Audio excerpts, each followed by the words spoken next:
پیارے رسول صلی اللہ علیہ وسلم نے فرمایا نیکی صرف اچھے اخلاق کا نام ہے، یعنی اگر زندگی سے اخلاق نہ رہے تو یہ شخص نیک نہیں رہتا، اس کی کوئی بھی نیکی محفوظ نہیں رہتی۔ میرے رسول صلی اللہ علیہ وسلم فرمایا کہ ایک شخص ڈھیروں ساری نیکیاں لے کر کل بارگاہ میں خداوندی میں آئے گا، لیکن بعد میں دوسروں کے گناہ لے کر جہنم میں جا رہا ہوگا۔ فرمایا یہ مسکین آدمی، مسکین۔ پوچھا جانتے ہو مسکین کون ہے؟ فرمایا رسول اللہ نہیں، جس کے پاس درم نہ ہو، دنانیر نہ۔ فرمایا مسکین یہ نہیں ہے، مسکین تو وہ ہے جو اخلاق سے عاری ہے، جس کے پاس اخلاق کی دولت نہیں ہے۔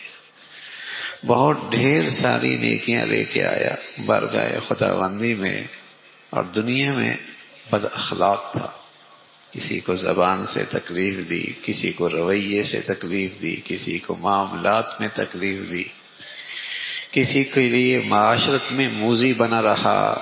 تو وہاں تو انصاف کی عدالت ہے، بدلہ چکایا جائے گا، اور وہاں بدلہ درم اور دنانیر کا تو ہوگا نہیں، نیکیوں کا تبادلہ ہوگا، نیکیاں دینی پڑیں گی۔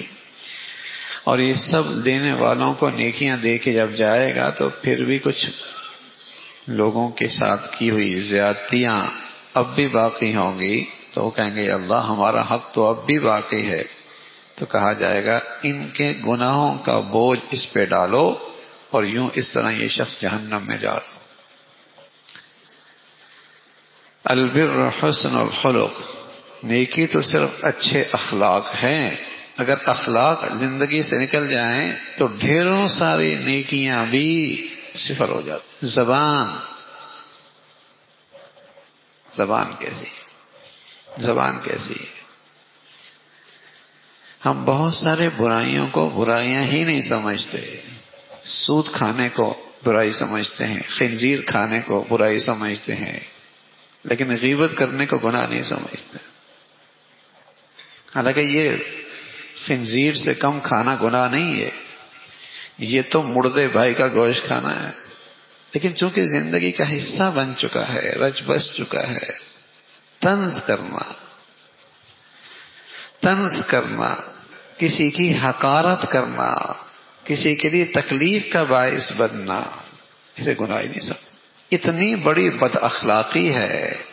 سود کے بارے میں بتایا اللہ سے اعلان جنگ ہے۔ اسی طرح اس کے بارے میں فرمایا یہ تو مردار کا گوشت کھانا ہے۔ مردار بھی اگر جب اپنا بھائی ہو تو بتائیے کتنی شناعت ہے اور کتنی گندگی ہے۔ ایحب احدکم ان یأکل لحم اخیہ میتا فکرہتموہ۔ تو بد اخلاقی، اس لیے پیارے رسول صلی اللہ علیہ وسلم نے اخلاق کی عظمت، اہمیت اس انداز میں بتلائی۔ دیکھو بھائی نیکی تو صرف اخلاق ہی ہے، نیکی تو صرف اخلاق ہی ہے۔ اگر نیک آدمی کی زندگی سے اخلاق نکل جائیں وہ نیک نہیں رہتا۔